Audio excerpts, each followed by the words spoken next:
People say wars are won with swords. But the truth is, wars are won with the mind. This is the story of a boy who had no army, no power, no name.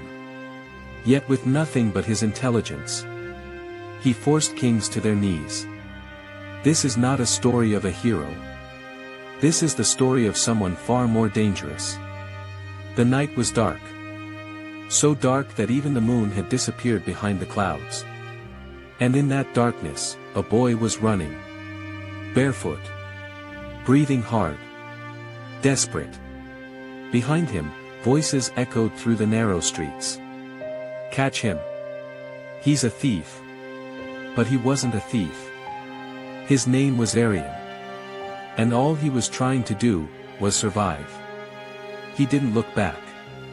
He couldn't afford to. His feet slammed against the cold ground as he turned sharply into a narrow alley, nearly slipping on the wet stones.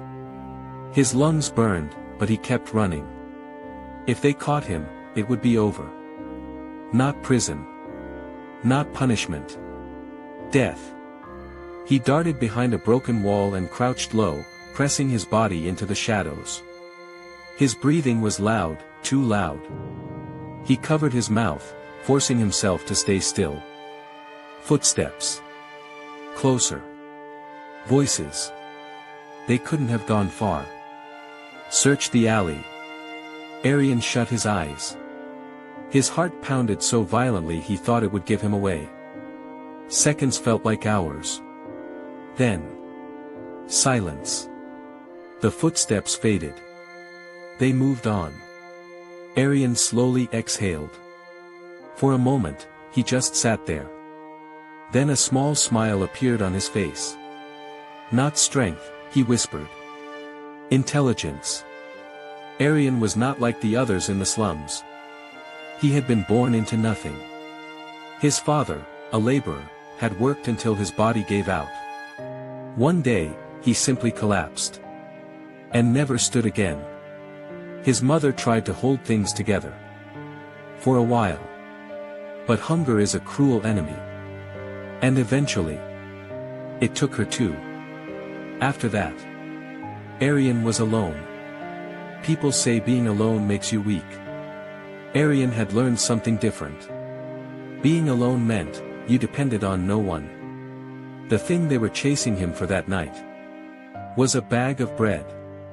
But he hadn't stolen it. Not in the way they thought. A few hours earlier, the marketplace had been crowded.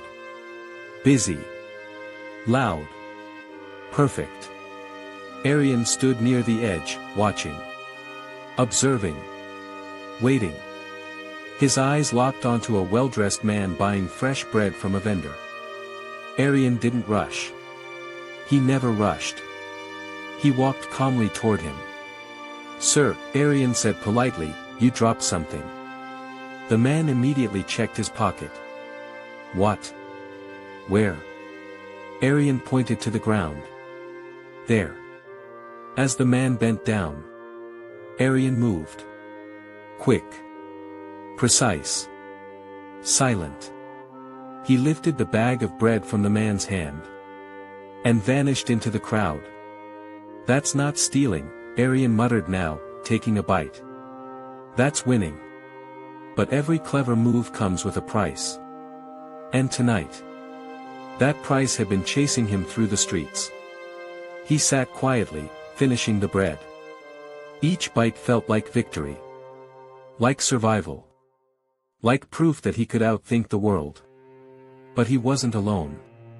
Not anymore. From a distance, someone was watching him. A tall figure. Dressed in dark clothing. Still. Silent. Observing. Interesting, the man murmured. Morning came slowly. Cold light filtered through the broken ceiling of the abandoned building where Aryan slept. This place. Ruined walls, cracked stone, empty silence. Was the closest thing he had to a home. He stood up, stretched slightly, and stepped outside. Another day. Another fight to survive. But the moment he turned the corner, He froze. The same man from the night before stood there. Waiting. No running today, the man asked calmly. Arian's body tensed instantly. I didn't steal anything, he replied. The man smiled. Really? Then what would you call it? Arian held his gaze. Winning. There was a pause. A long one. Then the man laughed. A quiet, impressed laugh. Do you know what you are? The man asked. Arian didn't respond. He didn't trust easily. You're not a thief, the man continued. You're a strategist. Arian frowned slightly. A what? The man stepped closer. Someone who doesn't fight with strength, but with the mind. Arian said nothing. But he listened. You could do more than steal bread, the man said softly. You could control outcomes. Arian scoffed. Control? I can barely survive. The man's eyes sharpened. No, you survive because you're already thinking differently. Silence fell between them. Heavy. Uncertain. Then the man spoke again. I can teach you. Arian looked at him carefully. Teach me what? How to win, properly. The air seemed to shift. For what? Arian asked. What do you get?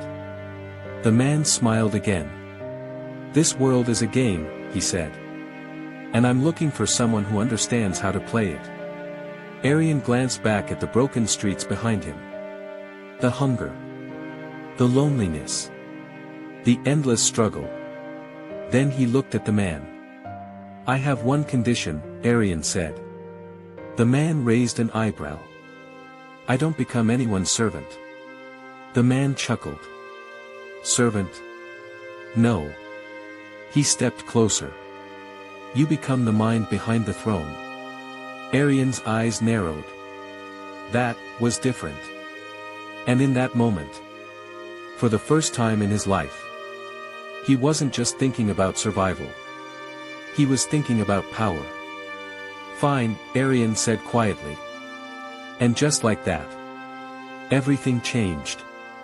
He walked with the stranger, leaving behind the only life he had ever known. He didn't know where this path would lead. But one thing was certain. He would never be powerless again. They didn't teach him how to fight. They taught him how to lie, without being caught. And that was far more dangerous. Arian followed the man without asking another question. That alone felt strange. He had spent his whole life trusting no one. And now he was walking beside a stranger who spoke like he already knew him. Where are we going? Arian finally asked. The man didn't look back. To a place where people like you are either broken. He paused. Or turned into something useful. Arian didn't like the sound of that. But he didn't stop walking. They reached the edge of the city. The crowded streets slowly disappeared, replaced by quiet stone paths and tall walls.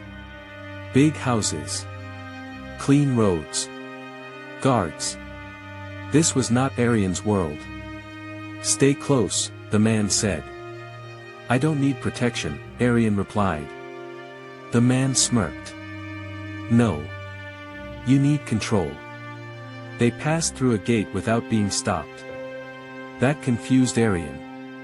Why didn't they question you? He asked. Because they already know who I am, the man said calmly. And who are you? Arian pushed. The man stopped walking. For the first time, he turned fully toward him. Someone you should listen to, if you want to stop running for the rest of your life. Arian held his gaze. He didn't like authority. But something about this man felt different. Not loud. Not forceful. Just certain. They entered a large courtyard. Servants moved quickly, heads down. Guards stood still like statues. Everything here had order. Everything had purpose. Arian felt it instantly. This place wasn't about survival.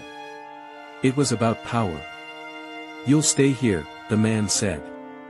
Arian frowned. "As what?" The man's eyes flicked toward a group of servants carrying trays. "A servant." Arian stepped back immediately. "No." The answer came fast. Sharp. "I told you, I'm not becoming anyone's servant." The man didn't react. He just looked at him, calmly. "Then leave." Arian blinked. "What?" "Leave," the man repeated. "Go back to your broken streets. Steal food. Run. Hide. Survive." Arian clenched his jaw. "That's not what I—" "Then stop thinking like that," the man cut in. His voice was still calm, but heavier now. "You think this is about serving people," he said. "This is about getting close enough to understand them." Arian said nothing. "You can't control a game," the man continued. "If you don't know how the players think." Silence. Then, "What's your name?" Arian asked. The man smiled slightly. "Call me Kale." Arian looked around again. Servants. Guards. Nobles in fine clothes walking past without even noticing them. "And what exactly am I supposed to learn here?" Arian asked. Kale stepped closer. "Everything they don't say out loud." That same day, Arian was given simple clothes. Plain. Rough. Invisible. "Rule number 1, Kale said, walking beside him. No one sees a servant." Arian glanced around. He realized it instantly. People talked freely around servants. Ignored them. Dismissed them. Like they weren't even human. "Good," Kale said quietly. "You're noticing." Arian stayed silent. But inside, he was already learning. For the next few hours, Arian did nothing but watch.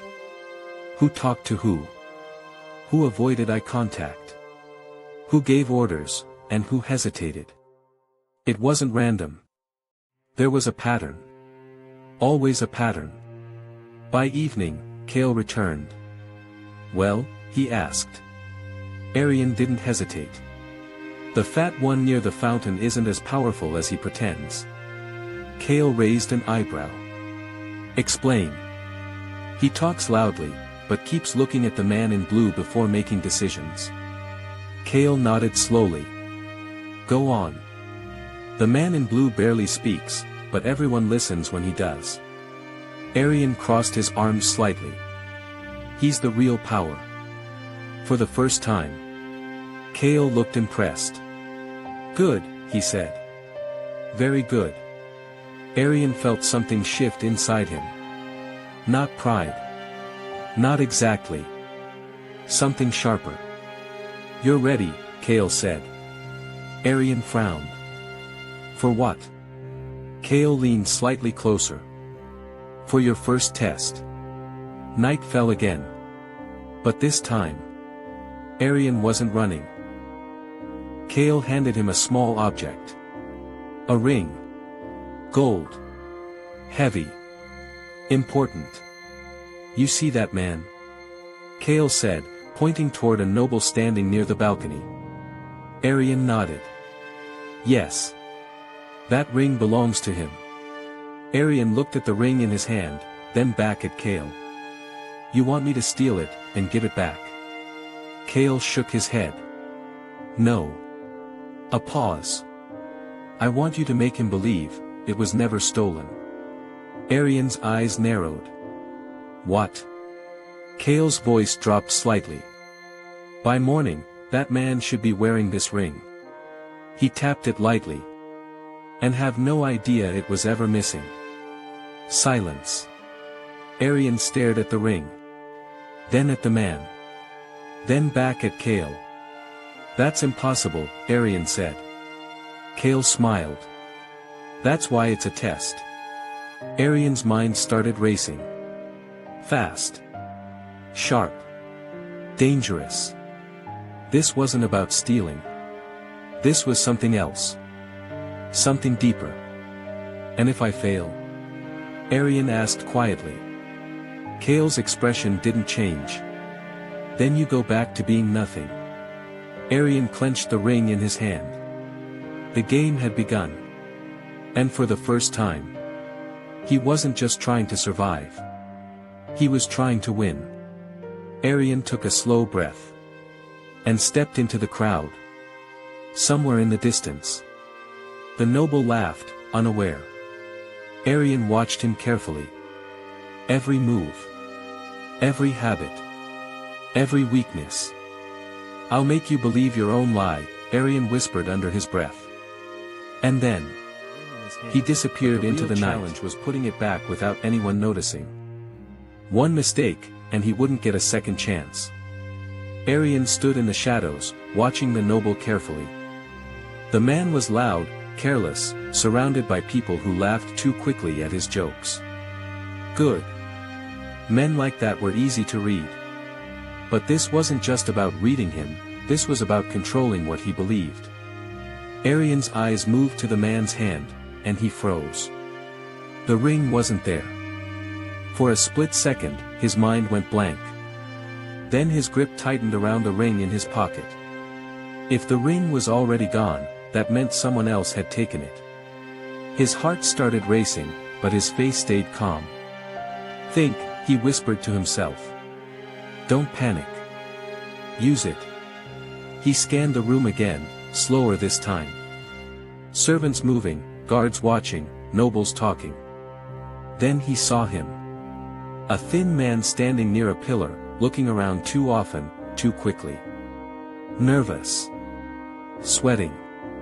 His hand kept brushing against his coat. Arian's eyes sharpened. That's him. He didn't rush. He picked up a tray and started walking like a servant, slow and natural. Invisible. He passed by the man once without looking at him, but it was enough. The shape inside the man's coat was clear. Small. Round. The ring. Arian changed direction and walked straight toward him. Sir, he said quietly. The man flinched. What? Arian leaned slightly closer, his voice low and serious. You need to leave. The man's face turned pale. I don't know what you're talking about. They know, Arian cut in. The words landed hard. The man's lips trembled. What? Arian glanced toward the guards, then back at him. You think no one noticed? They've been watching you. The man's breathing got heavier. Panic was starting to take over. Arian stepped closer, lowering his voice even more. You have one chance. Drop it somewhere no one sees and walk away. Calm. And if I don't? The man asked, barely holding himself together. Arian didn't blink. Then you stay here, and get caught. That was enough. Fear won. Okay, the man nodded quickly. Arian stepped back immediately and turned away. You never stay after planting fear. You let it grow on its own. He moved to the other side of the hall, his eyes now on the noble again. Timing mattered now. Everything depended on it. A few seconds later, he saw it. The nervous man walked past a table, his hand dropped slightly, and something small slipped near the edge. Hidden, but not invisible to someone who was looking for it. Arian didn't react. He waited. 1, 2, 3, then he moved. Calm steps. Steady breath. He picked up a cloth from the table and in one smooth motion, the ring disappeared into his hand. No one noticed. Now came the hardest part. He walked toward the noble, watching every movement. The man was distracted again, laughing loudly, not paying attention. Perfect.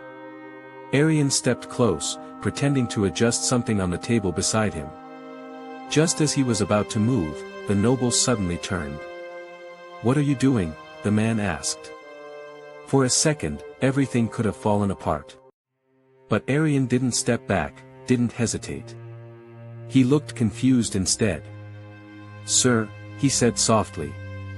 "You called for a drink," Arian added quickly. The noble frowned. "I did." Arian nodded. "Yes, sir. Just a moment ago." The man paused, trying to remember. That was the moment. Arian stepped closer as if to serve him, and with one smooth, practiced motion, slid the ring back onto his finger. Clean. Invisible. Perfect. "Here, sir," Arian said, handing him a glass. The noble took it without thinking, still distracted. Arian stepped away, his heart pounding now, but his face calm.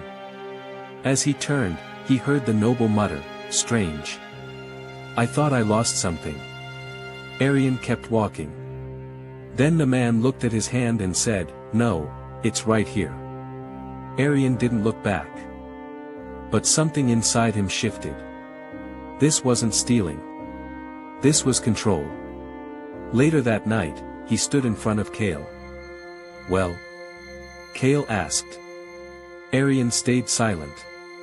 Kale studied his face, then gave a slight nod. "It's done." "You already know?" Arian asked. "I don't need to see it," Kale replied. "I can see it in you." Arian said nothing. "What did you learn?" Kale asked. Arian answered without thinking, "People believe what feels true, not what is true." Kale nodded. "Good." Then his expression changed slightly. "But you missed something." Arian's eyes narrowed. "What?" Kale stepped closer, his voice low. "You were seen." Arian's heartbeat stopped. "That's not possible." Kale didn't argue. He simply stepped aside and pointed toward the shadows. Arian turned, and his chest tightened. A guard was standing there, watching him. Not confused. Not unsure. Certain. Arian swallowed slowly. "How long?" The guard didn't answer. Behind him, Kale spoke calmly, "The real game starts now." The moment Arian saw the guard in the shadows, he understood something cold and clear. This wasn't a mistake, this was a warning. And warnings only came before something worse. He didn't react. Didn't flinch. Just stood there like he belonged, even though every instinct told him to move. "Walk," Kale said quietly behind him. Arian obeyed. Slow steps. Calm face. Like nothing had happened. But inside, his thoughts were sharp and fast. "You said no one sees a servant," Arian muttered. Kale didn't look at him. "I said most people don't." Arian clenched his jaw slightly. "That one did." Kale nodded once. "Yes. And that's why he matters." They kept walking through the long stone corridor. The noise of the hall faded behind them, replaced by silence. Arian glanced back for a second. The guard was gone. That made it worse. They entered a small room. Kale shut the door. "Sit," he said. Arian stayed where he was. "I'm not here to rest. Tell me what happens now." Kale watched him for a moment, then stepped closer. "Now. Now we see if you break." Arian's eyes narrowed. "I didn't fail." Kale shook his head. "No. You didn't. But you were seen." Arian exhaled slowly, controlling his temper. "So what?" "He saw a servant doing his job." Kale's voice dropped slightly. "No. He saw someone who doesn't act like a servant." That hit. Arian looked away for a second, replaying everything in his head. Every step, every move. "Then I'll fix it," he said. Kale raised an eyebrow. "How?" Arian looked back at him, calm now. "I'll give him something better to believe." For a moment, Kale said nothing. Then a small smile appeared. "Good," he said. Because you won't get time to prepare. Before Arian could respond, the door opened. 2 guards walked in. And behind them, the same man. The one from the shadows. The room went still. Arian felt the tension instantly, but he didn't move. The guard stepped forward, eyes locked on him. "You," he said. No anger. No shouting. Just certainty. "I saw you." Arian held his gaze. "What did you see?" The guard stopped a few steps away. Someone who moves too carefully. Someone who watches too much. Arian didn't hesitate. Or someone who does his job properly. One of the guards shifted, irritated. But the main guard stayed calm. "Servants don't think like you," he said. Arian let out a quiet breath. Maybe that's why most servants stay poor. That got a reaction. Not from the guard. From the others. But the main guard just kept watching. "What's your name?" he asked. Arian paused for half a second. Then said, "Aaron." A small lie. Clean. But not perfect. The guard noticed. Arian saw it in his eyes. "You weren't assigned to that hall," the guard continued. "I was told to help where needed," Arian replied. "By who?" There it was. The dangerous question. Arian could feel Kale behind him, silent. Waiting. This was his move. Arian made his decision. He turned slightly, and pointed. At him. The room fell silent. The guard's eyes shifted to Kale. Something changed. Recognition. Respect. Maybe even caution.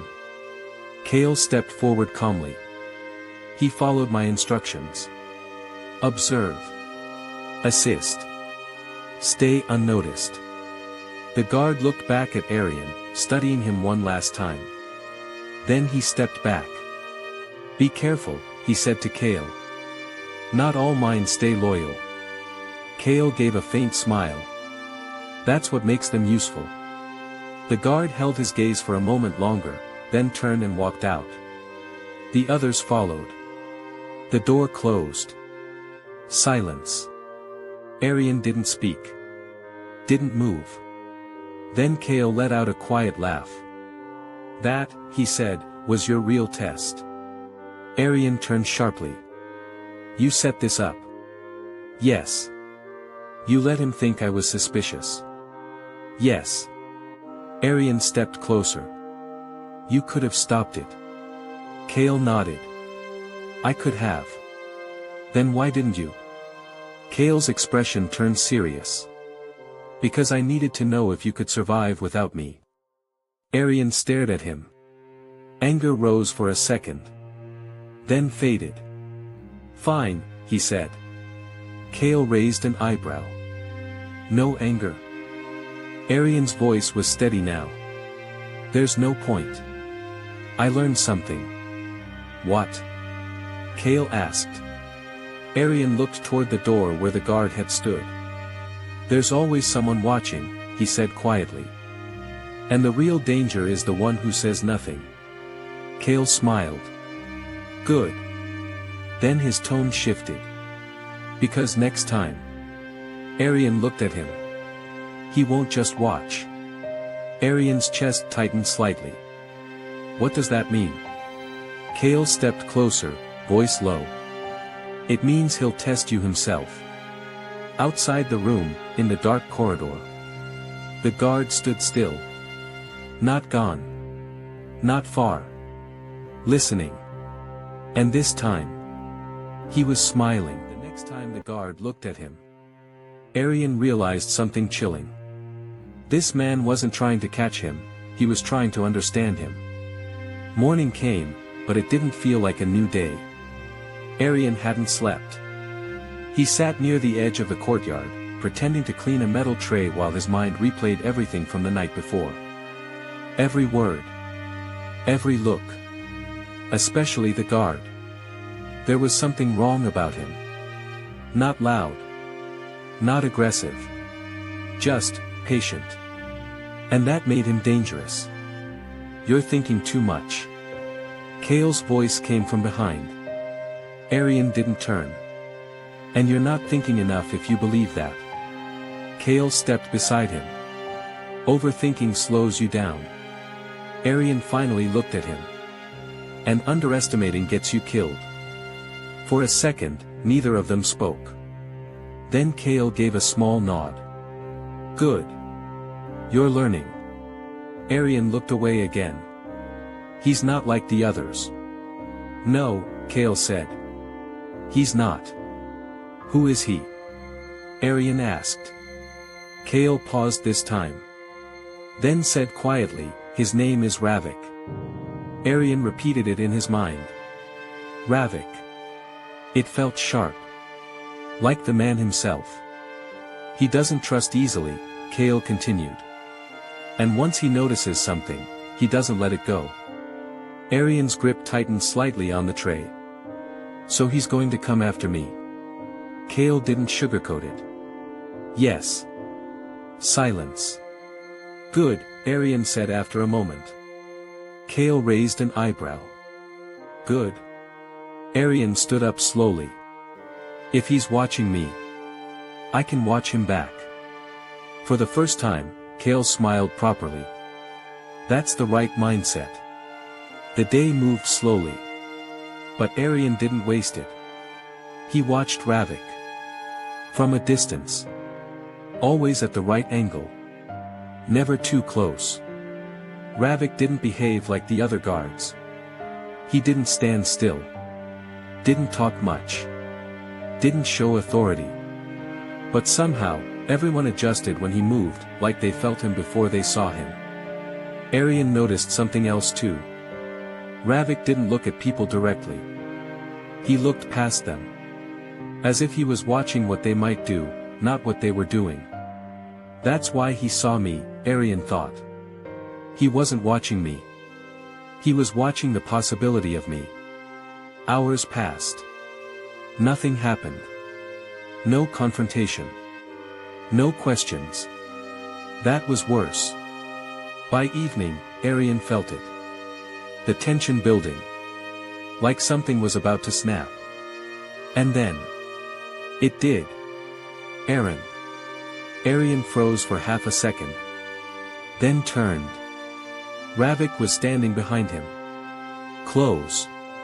Too close. I need you, Ravik said calmly. Not a request. Not a command. Just a statement. Arian nodded slightly. Yes, sir. Walk with me. Arian fell into step beside him. Slow. Controlled. But inside. Everything was alert. They walked through a quiet corridor. No guards. No servants. Just silence. That was the first sign. This wasn't normal. Ravik stopped near a door. Then opened it. Inside. A small room. Empty. Except for a table. And one chair. Go in, Ravik said. Arian stepped inside. The moment he did. He understood. This wasn't a conversation. This was an interrogation. Ravik closed the door behind them. Slowly. Then he walked to the other side of the table, and sat down. Stand, he said. Arian stayed where he was. Standing. Still. Ravik looked at him for a long moment. No expression. No movement. Then he spoke. You're not a servant. Not a question. Arian didn't react. Ravik leaned back slightly. Your hands are wrong, he said. Arian's eyes flicked down for a split second. That was enough. Too steady, Ravik continued. No hesitation. No habit of routine work. Silence. Your eyes move too much, Ravik added. You track everything. Arian said nothing. Ravik leaned forward now. Slowly. Who are you? The room felt smaller. Tighter. Arian took a slow breath. Then answered. Calmly. I told you. My name is Aaron. Ravik didn't blink. That's not what I asked. Arian held his gaze. For a moment. Neither of them moved. Then Ravik did something unexpected. He smiled. Not friendly. Not warm. Sharp. Good, Ravik said quietly. Lie again.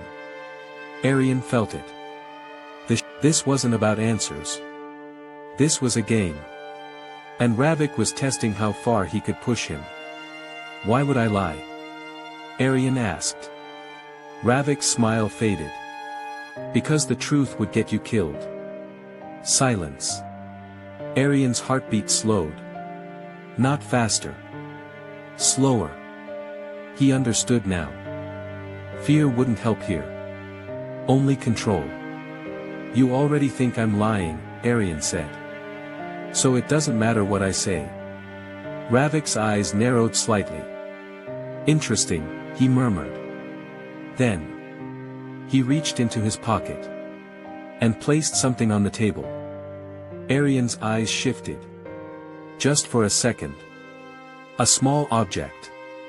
Metal. Familiar. The ring. Arian's chest tightened. That's not possible, his mind raced. I returned it. Ravik tapped the ring lightly. The noble reported it missing this morning, he said. Arian's thoughts snapped into place. Fast. Sharp. This was a lie. It had to be. Ravik was watching his reaction. Testing him. Arian forced his expression to stay neutral. I don't understand, he said. Ravik leaned in. That's the problem, he said softly. I think you understand everything. Silence filled the room again. Then. Ravik pushed the ring slightly toward him.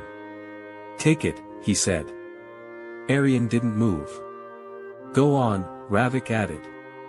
Arian slowly reached forward. And picked it up. The moment his fingers touched it. Ravik spoke. Now tell me, he said quietly. How it ended up in your hand, twice. Arian's mind exploded with possibilities. Every answer was dangerous. Every silence worse. But one thing was clear. This wasn't about the ring anymore. This was about him. And if he made the wrong move, this room would be the last place he ever stood. Arian looked up slowly. Straight into Ravik's eyes. And then, the moment Arian smiled, Ravik stopped blinking. That was the first sign something had changed. The second sign was worse. Ravik leaned back, like he had just found what he was looking for. Arian kept holding the ring between his fingers, calm on the outside, sharp on the inside. One wrong word and this would end badly. Interesting, Ravik said quietly. Most people panic at this point. Arian tilted his head slightly. Most people don't get asked the right questions. Ravik's eyes narrowed. And you think this is the right question? Arian didn't answer immediately. He let the silence sit. Then he placed the ring gently back on the table. No, he said. I think you already know the answer. That was risky. Very risky. But Arian wasn't playing safe anymore. Ravik studied him, long and carefully. Then he tapped the ring once. Say it, Ravik said. Arian met his gaze. You're testing me. Silence. Then. A faint smile. Not friendly. Not warm. But real. Good, Ravik said. Finally. Arian felt a small shift in the air. The pressure didn't disappear, but it changed. This wasn't just interrogation anymore. This was evaluation. You returned the ring, Ravik continued. Clean. quiet. Almost perfect. Arian didn't react, but inside, everything tightened. Almost, he asked. Ravik leaned forward. You hesitated. Arian frowned slightly. When I turned, Ravik said instantly. You adjusted too fast. Not natural. Arian replayed the moment in his mind. He was right. Just a fraction of a second, but enough. Most wouldn't notice that, Arian said. Ravik's voice was calm. I'm not most. Silence again. Who trained you? Ravik asked. Arian didn't answer. Let me make it easier, Ravik said. You're not from here. You're not a servant. And you're definitely not ordinary. Arian crossed his arms slightly. And yet, I'm still standing here. Ravik nodded slowly. Yes. Because I haven't decided what you are yet. Arian took a slow breath. Then decide. Ravik's eyes locked onto his. Careful. You might not like the answer. For a moment, neither of them spoke. Then Ravik did something unexpected. He stood up. Walked around the table. And stopped right in front of Arian. Close enough to feel the tension. You're not afraid, Ravik said. Arian held his ground. Fear doesn't help here. Ravik nodded slightly. True. But it reveals things. Arian didn't move. Ravik studied him for a few seconds more, then turned away. Here's the truth, Ravik said. Arian listened carefully. I could expose you right now, Ravik continued. Tell them you don't belong. That you lied. That you're something else. Arian's jaw tightened slightly. But I won't, Ravik added. That wasn't what Arian expected. Why? He asked. Ravik looked back at him. Because I want to see what you become. Silence. Arian didn't relax. Didn't trust it. You're not helping me, Arian said. You're using me.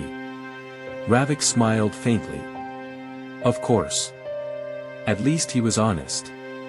What do you want? Arian asked. Ravik stepped closer again, voice low. I want the truth, he said. Not the one you tell others, the one you tell yourself. Arian frowned slightly. And what if I don't give it to you? Ravik didn't hesitate. Then I'll take it. Arian felt the weight of those words. This wasn't over. Not even close. Ravik picked up the ring and tossed it lightly toward Arian. Arian caught it without thinking. Keep it, Ravik said. Arian looked at it, confused. Why? Ravik's expression turned serious. Because next time, he said quietly. It won't be a test. Arian's eyes narrowed. Next time. Ravik nodded. You're going to use that mind of yours, he said. For something that actually matters. Arian felt it again. That shift. That pull toward something bigger. What kind of something, he asked. Ravik didn't answer immediately. Instead, he walked to the door. And opened it. Then followed. They stepped out into the corridor. But this time. It wasn't empty. Guards were moving fast. Servants whispering. Tension everywhere. Something had happened. Arian looked at Ravik. What's going on?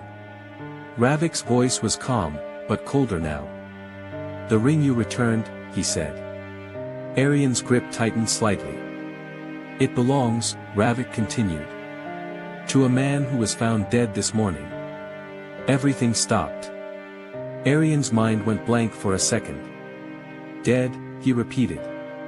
Ravik looked at him. And now, he said quietly. You're holding the last thing he ever wore. Arian's fingers tightened around the ring. This wasn't a game anymore. This was something else. Something bigger. Something dangerous. Ravik leaned closer. And if anyone finds out, he whispered. You were the last person connected to it. Arian felt the weight of it instantly. What do you think happens next? Silence. Arian didn't answer. He didn't need to. Because for the first time, he wasn't just playing the game. He was trapped inside it.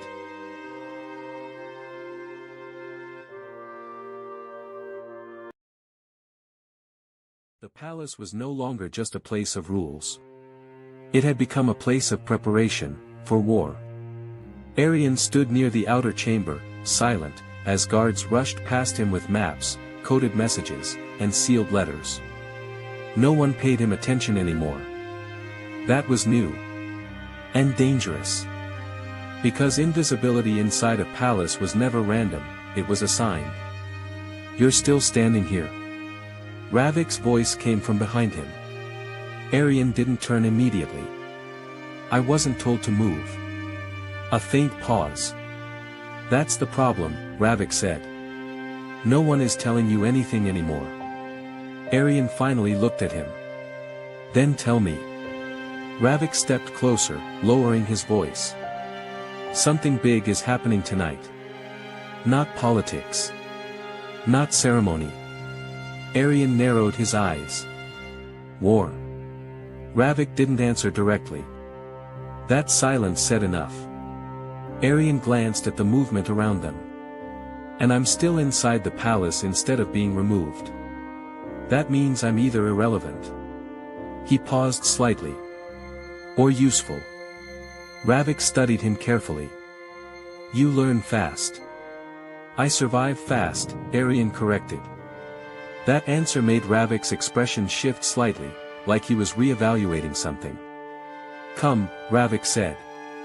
Arian followed. They moved through a narrow corridor that led deeper into the palace structure, far from royal chambers, closer to the hidden planning halls. The air changed again. Heavier. Strategic. This was not where servants were supposed to be. Inside the war chamber, a large circular table was covered with maps of borders, mountain passes, and supply routes. Candlelight flickered across ink lines that looked more like wounds than geography.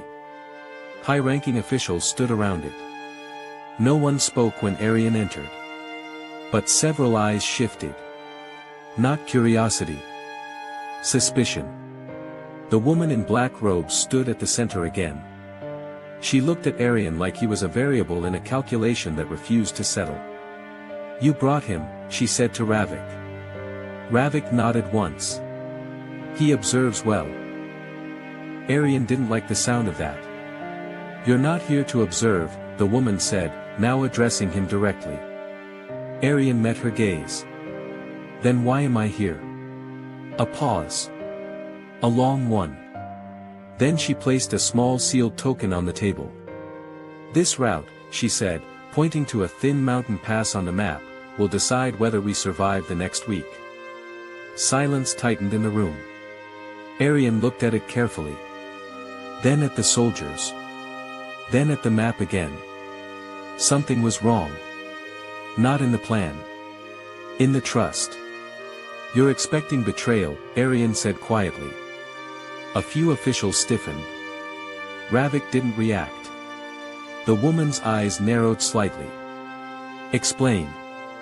Arian stepped closer to the table. If this route was safe, you wouldn't need this many guards.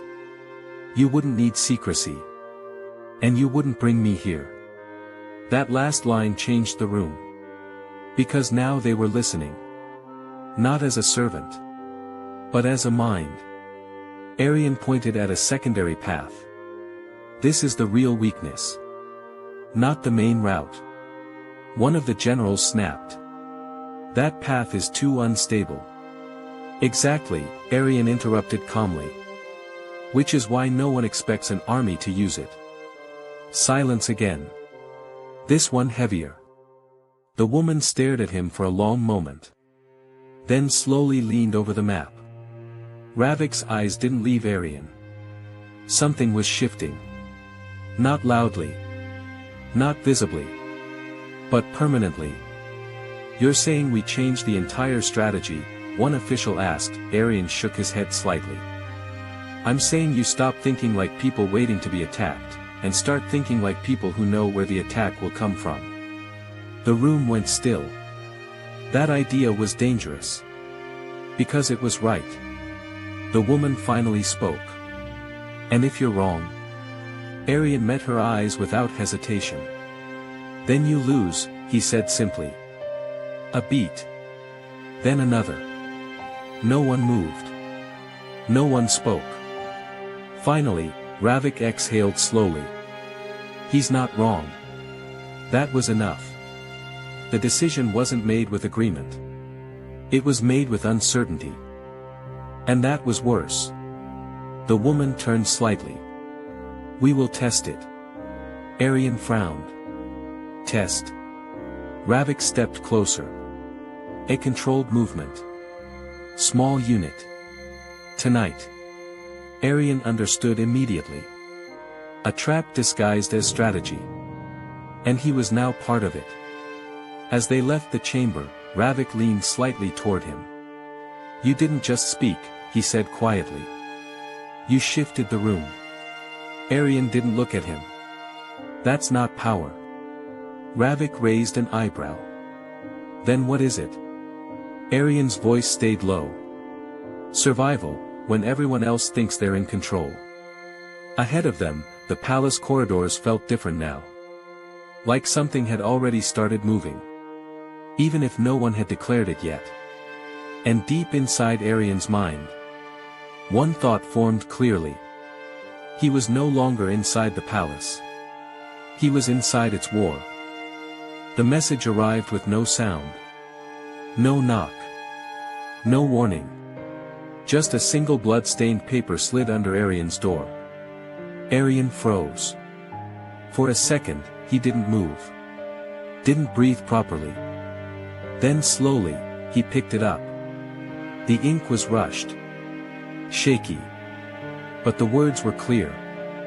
The war route was never real. His fingers tightened. No signature. But he didn't need one. Because only one person knew he was involved in the plan. Ravik.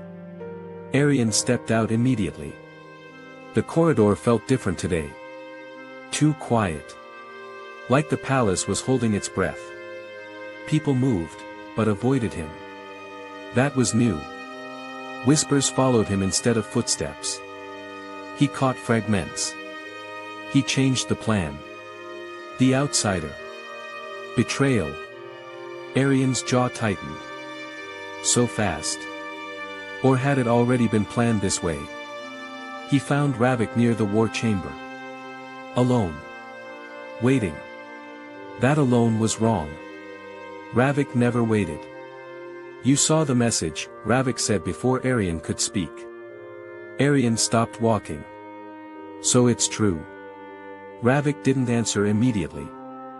That silence was heavier than denial. Arian stepped closer. You used me. Ravik finally looked at him. Calm. Controlled. Too calm. I gave you a chance, he said. That's not an answer, Arian snapped. Ravik's eyes sharpened slightly. Nothing here is just one answer. Arian felt it then. Something breaking inside the pattern. You showed me a fake war plan, Arian said slowly. You let me speak in front of the council, you made me expose myself. Ravik didn't deny it. That was the truth. Arian laughed once. Cold. Short. So I was never helping you, he said. I was the test. Ravik stepped closer. You were the risk.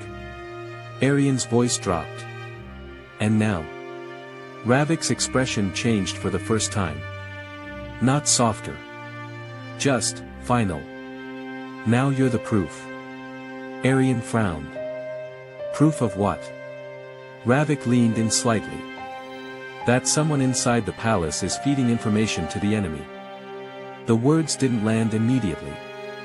Then they did. Arian went still. You're blaming me? Ravik didn't blink. I'm confirming what they already believe. Arian's breath slowed. I didn't betray anyone. I know, Ravik said quietly. That made it worse. Footsteps echoed behind them. Fast. Heavy. Arian turned. Royal guards. Not ordinary ones. Black-marked armor. Execution unit. Arian's stomach tightened. Ravik stepped aside slowly. Not helping. Not stopping them. Just watching. You planned this, Arian said, voice low. Ravik didn't deny it. That was the second truth. The lead guard stepped forward. By order of the council, he said, you are under arrest for treason. Arian didn't move. His mind was working faster than his body. Trap. Setup. Timing. Too perfect. Too clean. Someone wanted this outcome. But why him? He was nobody. At least, he was supposed to be. The guard reached for his arm. Arian moved instantly, stepped back, breaking the grip. The reaction made the guards shift. Not surprised. Prepared. Like they expected resistance. That was worse. Ravik finally spoke. Don't fight it. Arian turned sharply. Say that again. Ravik's voice stayed steady. If you run now, you confirm it. Arian stared at him. Then whispered, I never had a chance, did I? Ravik didn't answer. That was the answer. The guards moved in again. This time faster. Arian backed up toward the corridor edge. His eyes scanned everything. Exit points. Shadows. Blind spots. Survival mode. Not thinking. Just calculating. Then. He saw it. A detail he missed before. One guard wasn't looking at him. He was watching Ravik. Like waiting for permission. Arian's eyes narrowed. Slow realization hit. This isn't the council's arrest, Arian said quietly. Ravik finally looked at him. For a split second, something flickered in his face. Too late. Arian stepped back again. It's yours. Silence. The guards paused. That was enough confirmation. Ravik exhaled slowly. And for the first time. He smiled. Not kindly. Not warmly. But honestly. Good, Ravik said. Arian felt something drop in his chest. Ravik continued.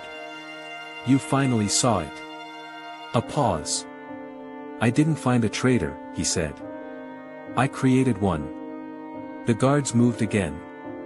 This time, no hesitation. Arian's hand tightened into a fist.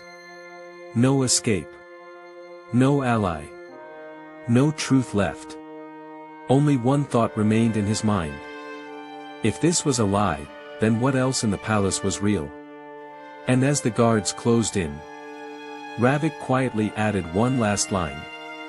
Now let's see who you really are when you stop trusting anything. Didn't sleep that night. Not even for a minute. The palace felt different now. Every sound had meaning. Every shadow looked planned. Even silence felt like a trap. He was locked inside a small stone room beneath the eastern corridor. No windows. Just a single iron door. Treason room. That's what the guards called it. Arian sat on the cold floor, staring at the ring in his hand. The same ring that started everything. Now it felt like a chain. Footsteps echoed outside. He didn't need to guess who it was. The door opened. Ravik stepped in alone. No guards. That was intentional. Arian didn't stand up. Ravik looked at him for a moment. You're still alive. That's good. Arian laughed softly. Is it? Silence. Ravik closed the door behind him. You understand what's happening, don't you? Arian looked up. You turned me into a traitor. Ravik corrected him instantly. No. I turned you into a choice. Arian's jaw tightened. Between what?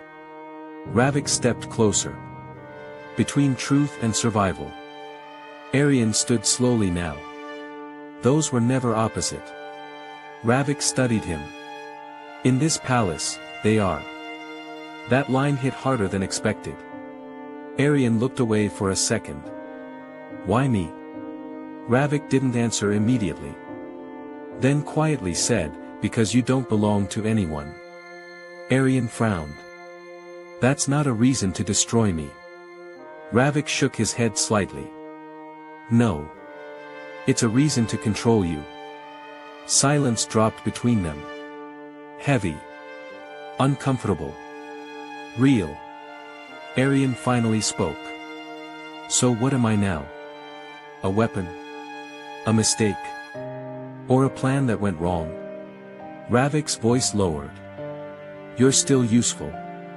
That word, useful, cut deeper than insult. Arian stepped forward. I trusted you. Ravik didn't move back. No, he said. You depended on me. There's a difference. Arian's voice rose slightly. You saved me from nothing. You brought me here. You gave me position. And now you're saying it was all control. Ravik nodded once. No emotion. No apology. Just truth. That honesty made it worse. Arian stared at him like he was trying to find something human left inside him. Did you ever see me as a person? Arian asked quietly. A pause. Ravik answered honestly. At first, no. Arian's fists tightened. But now? Ravik added. Arian waited. Ravik continued, now I'm not sure what you are. That was not comfort. That was uncertainty wrapped as power. Arian turned away. You're afraid of me. Ravik didn't deny it. That silence again. Arian looked back. So that's it? You destroy what you fear. Ravik stepped closer. No. I tested. Arian shook his head. You turned me into a prisoner and called it a test. Ravik's tone stayed calm. And you turned yourself into someone who survived it. That sentence paused everything. Arian didn't respond immediately. Because part of it was true. He had survived. But survival didn't feel like victory. A sudden noise came from outside. Shouting. Metal clashing. Ravik's eyes shifted instantly. Arian noticed. What's happening? Ravik moved to the door. Listened. Then his expression changed slightly. They're early, he said. Arian frowned. Who? Ravik looked at him now. The ones you were supposed to expose. Arian froze. I didn't expose anyone. Ravik nodded. Exactly. That made no sense. Until it did. Arian stepped closer. This is not about me, is it? Ravik's silence confirmed it again. Arian's voice dropped. The war plan, the arrest, me being labeled traitor, it was never about proving betrayal. Ravik finally spoke. No. A pause. It was about starting the war. The words landed heavy. Arian felt something cold inside his chest. So I was the spark, he said slowly. Ravik didn't correct him. That was enough. The noise outside grew louder. Closer. Ravik moved toward the door. You should stay here. Arian laughed once. After everything, you still think? Ravik looked back. You don't have a side in this. Arian stepped forward. Everyone has a side. Ravik shook his head. Not you. That sentence felt like a lock closing. Arian stared at him. Then what am I? Ravik hesitated for the first time. Just a fraction. Then said quietly, the missing piece. Before Arian could respond, the door exploded open. A guard stumbled in, bleeding from his shoulder. "Sir," he shouted at Ravik. They breached the inner wall. Ravik's expression hardened instantly. Arian took a step back. Breached. Inner wall. That wasn't a small attack. That was invasion. Ravik turned to Arian. "This is where it changes." Arian frowned. "Changes into what?" Ravik looked at him directly. "Now you decide if you're the reason this started." A pause. "Or the only one who can stop it." Arian's heart slowed. Outside, screams echoed through the palace corridors. War had already entered the building. And inside this small room, two people stood on opposite sides of the same fire. Ravik whispered one last thing. "Choose quickly, before they choose for you." And then, the second door behind Arian slowly began to open, like something inside the palace itself was breaking. Slowly. Deliberately. Arian didn't turn immediately. He already knew what was coming. Ravik stepped aside. Not to protect him. Not to stop it. Just to watch. That silence between them felt heavier than the war outside. Then the door fully opened. A line of black-armored soldiers stood there. Not palace guards. Not council troops. Different. Marked. Professional. One of them stepped forward. "We are here for the traitor," he said flatly. Arian finally turned. And for the first time, he saw it clearly. This wasn't confusion. This was execution, Arian whispered, "So this is it." Ravik didn't answer.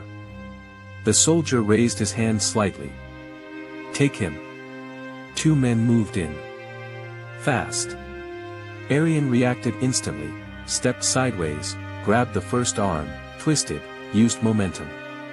The soldier hit the wall hard. The second one came faster. Arian ducked, elbow strike, quick kick, controlled, not wild. He wasn't fighting like a hero. He was fighting like someone who had learned survival too early in life. But more soldiers entered. Too many. The room was shrinking. Ravik still didn't move. That was the worst part. Arian noticed it even while fighting. "Help me!" Arian shouted. Ravik's voice was calm. "I can't." Arian froze for half a second. That was enough for a strike to hit his shoulder. Pain shot through him. He staggered. Ravik stepped forward slightly. "If I help you now, I lose everything." Arian gritted his teeth. "You already did that when you used me." That hit silence into the room for a moment. Even the soldiers paused. Ravik looked at him. And for the first time, something human flickered in his expression. Not regret. Not apology. Conflict. Arian wiped blood from his lip. "So what now?" "You watch me die." Ravik answered quietly, "I watch what you become." A pause. Then he added, "That's the real test." Arian laughed bitterly. "You're insane." The soldiers moved again. Ravik didn't deny. This time faster. Arian backed toward the wall. No exits left. No time left.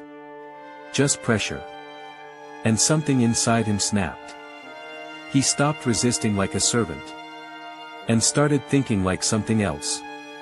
His eyes scanned the room. Not people. Not weapons. Patterns. Distance. Timing. Then he saw it. The weak point. The gap between two soldiers near the corridor door. A narrow window. One chance. Arian's breathing slowed. Everything around him blurred slightly. Ravik noticed the change immediately. "No," Ravik said quietly. Arian looked at him. This isn't you, Ravik added. Arian's voice was low. You don't even know what I am anymore. Ravik stepped forward half a step. If you do this, there's no coming back. Arian tilted his head slightly. Back to what? A pause. Ravik didn't answer. Because he knew. There was no back anymore. Only forward. The soldiers closed in again. Arian moved. Not randomly. Precisely. He ducked under the first arm, used the soldier's own weight, pushed him into another, creating chaos in the line. A gap opened. Small. But real. Ravik saw it too late. Arian, he said sharply. But Arian was already running. Straight through the gap. Fast. Controlled. Alive. The soldiers shouted behind him, turning to chase. But Arian didn't look back. Not once. Corridor after corridor blurred past him. The palace was no longer a building. It was a maze that had turned against its own servant. He could hear footsteps behind him. Too many. They weren't just chasing. They were guiding him somewhere. That realization slowed him for half a second. A trap route. Not escape. Direction. Arian's eyes narrowed. So that's the game, he whispered. They weren't hunting him. They were moving him. He turned sharply into a side passage. Dark. Narrow. Quiet. The footsteps behind him split. Some continued straight. Listening. Calculating. Then he understood. They wanted him isolated. Away from witnesses. Away from Ravik. Away from truth. A slow breath escaped him. Okay, he whispered. If I'm the villain in your story. He looked down the dark corridor. Then I decide how it ends. He stepped forward. Deeper into the darkness. Behind him, far in the palace, Ravik stood alone in the broken room. Soldiers no longer there. Only silence. He stared at the direction Arian ran. And for the first time, uncertainty entered his control. Because Arian didn't run like a prisoner anymore. He ran like someone choosing his own war.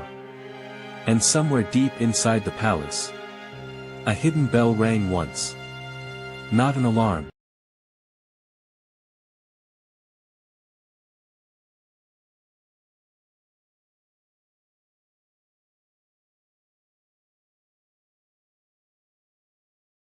The corridor ended, but Arian didn't. It opened into a place he had never seen before. A circular chamber, dimly lit, walls covered with old markings, maps, names, coded symbols scratched into stone like someone had been planning here for years. And waiting in the center, was a chair. Not a throne. A chair meant for decisions. Arian slowed his steps. No soldiers followed him here. That was the first warning. Silence was never safety in this palace. It was preparation. A voice came from the shadows. You ran the right way. Arian didn't turn immediately. That depends on what I'm running into. A soft exhale of amusement. Then a figure stepped forward. Not Ravik. Not a soldier. A man in plain dark clothes. No insignia. No armor. But his eyes, they were sharp enough to feel like weapons. You're hard to control, the man said. Arian finally faced him. Good. The man smiled slightly. Not for everyone. Arian looked around the chamber. This place isn't part of the palace map. It is, the man replied. Just not the one you've seen. That answer told Arian everything he needed to know. Hidden layer. Deeper system. Something inside the system. Arian's voice lowered. Who are you? The man walked slowly around him. Someone who doesn't believe in loyalty. Arian didn't move. That's not an identity. It is here, the man said simply. A pause. Then he stopped in front of Arian. You've already been used by Ravik, he said. Now you'll be used by the council. The only question is, who uses you better? Arian's jaw tightened. I'm not a tool. The man tilted his head. Everyone in this palace is a tool. Some just refuse to admit it. That line didn't shake Arian. But it didn't leave him either. Arian stepped closer. Let me guess. You're the real power behind all this. A faint smile. No. A pause. I'm the correction. That word felt wrong. Arian frowned. Correction of what? Slowly placing his hand on it. Of imbalance, he said. Then looked up. You think Ravik betrayed you? Arian didn't answer. That was enough confirmation. The man nodded. Good. That means the illusion worked. Arian's eyes sharpened. Illusion? The man leaned slightly forward. Ravik was never your enemy. A beat. He was your leash. Silence hit the room. Hard. Arian didn't react immediately. Because his mind was already rerunning everything. Every conversation. Every test. Every moment. The pattern was changing. And he hated that it made sense. Arian spoke slowly. So what is this, all of it? The man walked toward the wall covered in names. You were brought here for one reason, he said. To find out what kind of mind survives when trust is removed. Arian felt something tighten in his chest. That's not a reason, he said. That's a study. The man nodded. Exactly. A pause. Then softer. And you are the most successful result we've had. Arian went still. So I'm an experiment. The man didn't deny it. That was the truth again. Too many truths. Too clean, Arian laughed once. Short. Cold. You people don't build kingdoms, he said. You build cages and call it order. The man didn't react. Instead he asked, and what did you build when you survived them? That question landed differently. Arian paused. For the first time, unsure. The man stepped closer. Tell me honestly, if we removed every rule, every lie, every loyalty. A pause. What would you become? Arian's voice dropped. Free. The man shook his head slowly. No. A beat. You'd become what you needed to survive. That sentence felt like a mirror breaking. A sound echoed behind the chamber door. Heavy footsteps. Fast. Multiple. Arian turned slightly. The man didn't. He already knew. They found you, the man said calmly. Arian looked back at him. You set me up again. The man corrected him. I positioned you. Same thing. A faint smile. Only if you're still thinking like a victim. That hit harder than anything before. The door shook. Metal against metal. They were breaking in. Arian's eyes narrowed. What do you want from me? The man stepped back into the shadows. Not what I want, he said. What you choose when both sides collapse. Arian frowned. Both sides. The man's voice faded slightly. Ravik is not coming to save you. A pause. And neither are we. The door cracked. Arian looked between the exit and the dark chamber. No clear path. No clear enemy. Only manipulation on both sides. The man's final words echoed. When the truth finally stops helping you. A beat. What do you become then? The door burst open. Soldiers flooded in. Arian stood still for half a second. Then slowly raised his hands. Not in surrender. In decision. And for the first time in this entire game, he smiled. Because now he understood something. The soldiers didn't rush in like before. They stopped at the door. Like they were waiting for something. Or someone. Arian noticed it immediately. That was the first wrong detail. In a place where he was supposed to be arrested, he was being observed. One of the soldiers stepped forward slowly. "Stand down," he said. But his voice didn't carry anger. It carried instruction. Arian didn't move. "You came all this way just to tell me that?" A pause. Then the soldier said something unexpected. "We are not here to arrest you." Silence hit the chamber. Even the man in the shadows didn't speak. Arian frowned. "Then what are you here for?" The soldier looked at him for a moment. Then said, "To confirm." Arian's expression tightened. "Confirm what?" The soldier didn't answer directly. Instead, he stepped aside. And another figure walked in. Arian's breath stopped for half a second. Ravik. But something was different. No authority in his posture. No control in his eyes. Just tension. Real tension.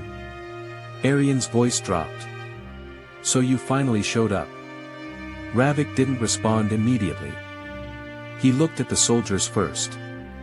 Then at the man in the shadows. Then finally at Arian. "You weren't supposed to reach here," Ravik said quietly.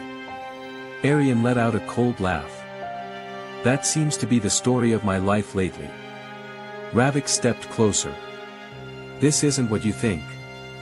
Arian shook his head slightly. "That's what everyone says before lying again." That line made Ravik pause. For the first time, he looked tired. Not powerful. Not strategic.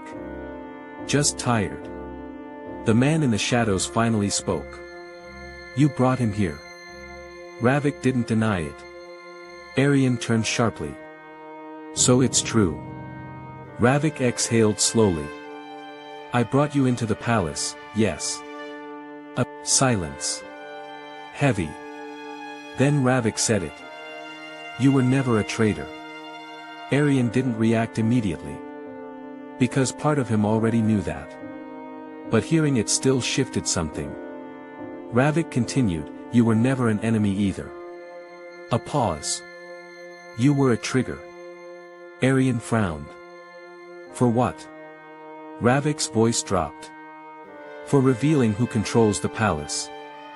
That sentence made the chamber feel colder. Arian slowly turned his head toward the man in the shadows. "So this is the real game," he said quietly. The man didn't deny it. Ravik stepped closer. "They've been testing leadership response for years. Every crisis, every war signal, every betrayal." A pause. "Was staged." Arian's mind slowed. Not because he didn't understand. But because it was too large to accept quickly. "So nothing I did mattered?" Arian asked. Ravik hesitated. That hesitation was enough. Arian nodded slowly. "I see." The man in the shadows finally stepped forward. "No," he said. "You don't." Arian looked at him. The man's eyes were sharper now. "This is where most people break," he said. "A beat. They think nothing mattered." He shook his head slightly. "But you mattered too much." Arian frowned. "That doesn't make sense." The man replied instantly, "It does if you understand scale." Ravik spoke quietly. "The council is divided." Arian looked at him. "Some want control through fear," Ravik continued. "Some want control through order." A pause. "And some want to remove control completely." Arian's eyes narrowed. "And I'm connected to all of them somehow." Ravik nodded once. "Yes." That was the moment it clicked. Not fully. But enough. Arian whispered, I'm not the center of this. Ravik shook his head slightly.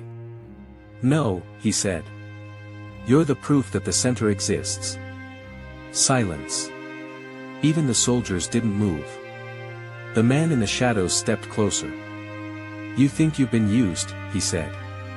A pause. You have. Aryan didn't react. We didn't trap you to control you. A beat.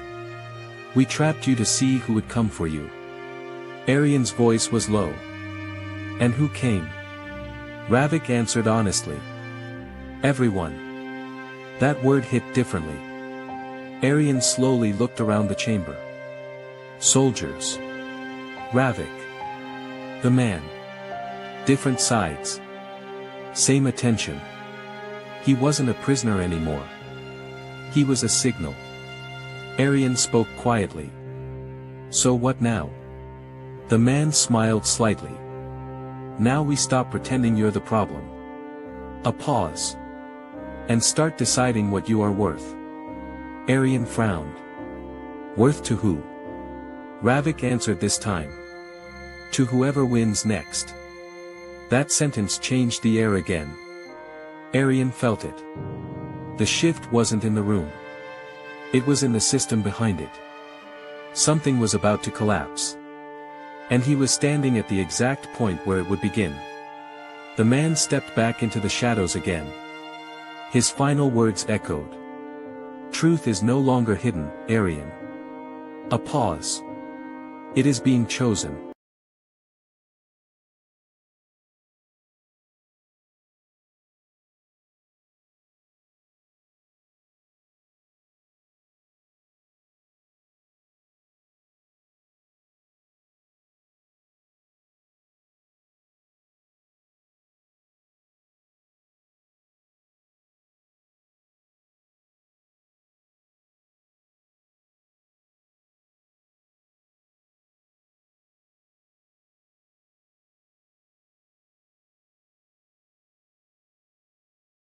The alarm didn't stop. It spread. Like the palace itself had learned fear. Red lights flashed through every corridor Aryan had ever walked. Doors locked and unlocked at random. Guards ran without clear orders. Some were fighting each other already. The system wasn't responding. It was collapsing. Aryan stood in the center chamber, breathing slow, eyes sharp. Ravik was still there. So was the man in the shadows. But the balance between them was gone. Now everything was unstable. Aryan whispered, You said I was a trigger. The man in the shadows nodded. Yes. A beat. Aryan looked around. Then this is the reaction. Ravik spoke quietly. It's not just reaction. A pause. It's exposure. Aryan frowned. Exposure of what? Ravik didn't answer immediately. That silence again. Then. Everything, Ravik said. That a loud crash echoed from above. The ceiling trembled slightly. Dust fell. Aryan looked up instinctively. Ravik moved closer. The outer defenses are down. Aryan's voice tightened. Who broke them? The man in the shadows answered calmly. No one broke them. A pause. They were never meant to hold this long. That didn't make sense at first. Then it did. Aryan slowly turned his head. You expected this to happen. The man nodded once. Eventually. Aryan stepped forward. So the palace, the council, the war, all of it. His voice dropped. Was already failing. Ravik corrected him softly. Not failing. A beat. Ending another explosion. Closer this time. The floor vibrated. A guard ran into the chamber, bleeding, panicked. Inner gate breached, he shouted. They're inside the core levels. Then he saw Aryan. Stopped. Like recognition without understanding. Then he collapsed. Silence fell again. But it wasn't calm. It was final. Arian looked at Ravik. Who is they? Ravik hesitated. For the first time, he didn't look in control of the answer. The ones who were waiting for proof, he said. Arian frowned. Proof of what? The man in the shadows answered instead. That the palace can be replaced. That sentence felt heavier than the explosions outside. Arian's voice lowered. And I'm the proof? Ravik nodded slowly. Yes. Arian stepped back slightly. Something inside him changed. Not fear. Not anger. Understanding. Slow. Dangerous. So I was never part of the system, he said quietly. A pause. I was the reason it breaks. Ravik looked at him. That's what they believe. Arian turned sharply. And what do you believe? Silence. Long. Too long. Ravik finally said, I don't know anymore. That was the real collapse. Not the palace. Not the walls. But certainty, another tremor. This time stronger. The chamber lights flickered again. The man in the shadows looked toward the ceiling. It has started, he said quietly. Arian frowned. What has started? No one answered immediately. Then Ravik spoke. The purge. A beat. Arian's voice dropped. Of who? Ravik met his eyes. Everyone tied to the old control system. Silence. Arian understood before anyone had to explain further. This wasn't war anymore. This was removal. Arian whispered, and me. The man in the shadows answered simply. You are the first visible name. Ravik added quietly, and the last mistake they can justify. Arian looked at both of them. For the first time, there was no clear enemy. Only sides preparing to erase each other. He took a slow breath. So what now? He asked again. Ravik looked at him. This time, no strategy in his eyes. Only truth. Now you decide, Ravik said. A pause. Do you run? A beat? Or do you take control of what they started using you for? Arian looked at the shaking chamber. The palace was dying. Not suddenly. Systematically. Like something planned its collapse long ago. He slowly closed his fist. Then looked at Ravik. I'm done being used, he said quietly. A pause. I choose the direction now. The man in the shadows tilted his head slightly. That's dangerous, he said. Arian nodded. I know. The floor cracked slightly beneath them. The chamber lights went out for a second. When they returned, Ravik was no longer standing where he was. The man in the shadows was gone too. Arian stood alone. In the middle of a collapsing system. And then, a new voice came through the broken communication line in the palace walls. Calm. Cold. Unknown. Arian, we've been waiting for you to stop reacting. A pause. Now we begin phase 2. The line cut. Arian slowly looked up. For the first time. He wasn't inside someone else's plan. He was standing at the start of a new one. And he didn't know who had just spoken. But they knew him. Very well. The voice didn't come from one place. It came from everywhere. From the walls. From the broken speakers. From the silence between collapsing systems. Arian. Calm. Controlled. Almost familiar. We told you, when everything falls apart, you will finally see the real shape of the world. Arian stood still in the middle of the shaking chamber. Dust fell from above in slow waves. The palace wasn't just collapsing now. It was being turned off. Like a machine that had served its purpose. He spoke into the air. Who are you?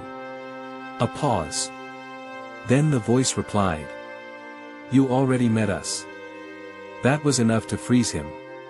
Not fear. Recognition without memory. Arian slowly looked around the broken chamber. Ravik was gone. The man in the shadows was gone. Even the soldiers had disappeared into chaos. Only he remained. And the system that a loud metallic groan echoed through the corridor outside. Then footsteps. Slow. Controlled. Not panicked like the others. These were intentional. Arian turned toward the sound. A door at the far end of the chamber opened. And 3 figures walked in. Not guards. Not council members.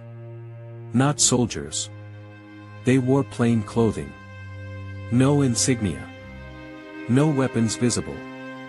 But everything about them felt final. The man in the center spoke first. You adapted faster than expected. Arian didn't respond immediately. His eyes studied them. You built this, he said quietly. The man nodded. Yes. No denial. No hesitation. Just ownership. Arian's jaw tightened. The palace. The war. The betrayal. Me. The second figure spoke this time. Not you, she corrected. The conditions around you. Arian frowned. Same thing. The third figure stepped forward slightly. No, he said softly. You are the variable that proves conditions can fail. Silence. Arian finally understood something. This wasn't a rebellion. This wasn't a kingdom falling apart. This was something colder. An evaluation that had reached its final stage. Arian's voice dropped. So what now? You take control. The first man shook his head slightly. We already had control. A pause. We just needed to see what would happen when it stopped being invisible. Arian laughed once. Short. Sharp. Without humor. So I was entertainment. The woman replied instantly. No. A beat. You were confirmation. That word again.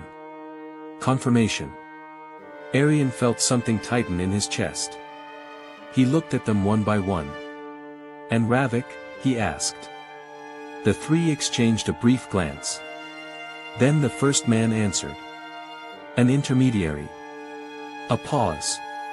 A necessary one. Arian's eyes narrowed. And betrayal? The second figure tilted her head slightly. There was none.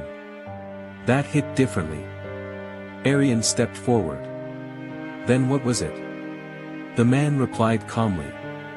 Perspective control. A deep rumble shook the floor again. More of the palace was collapsing. But the 3 figures didn't react.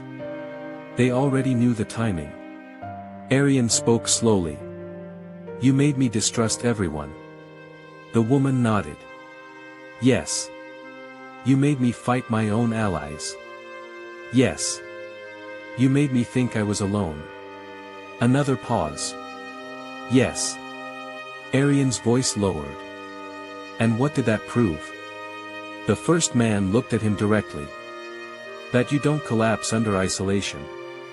A beat. You evolve. Silence fell. Arian felt it then. Not anger. Not revenge. Something more complicated. Understanding that didn't bring peace, the system voice returned again. But this time, softer. We are not your enemy, Arian. Arian shook his head slightly. That's what all enemies say. A faint pause. Then the voice responded. We are the reason you are still alive. That landed heavier than expected. Arian didn't answer immediately. Because part of him knew it might be true. Another tremor hit. Stronger this time. A wall cracked open behind him. Light from outside spilled in. Firelight. Smoke. The palace exterior was burning now. Not just collapsing. Erasing. Arian turned slightly. The world he had known was disappearing in real time. He whispered, "So this is the end." The woman spoke softly. "No. A beat. This is transition." Arian looked back at them. To what? The first man stepped closer. To something that doesn't need palaces like this anymore. A pause. To something that doesn't need loyalty, or betrayal, or kings. Arian frowned. And what replaces it? The man studied him. "People like you," he said. That answer didn't feel like comfort. It felt like responsibility. Too large. Too undefined. Arian stepped back. "I didn't ask for this." The second figure replied gently. "No one ever does." A pause. "That's why we choose carefully." Arian's voice sharpened. "Choose what?" The woman answered. "Who carries forward what remains?" Silence. Heavy.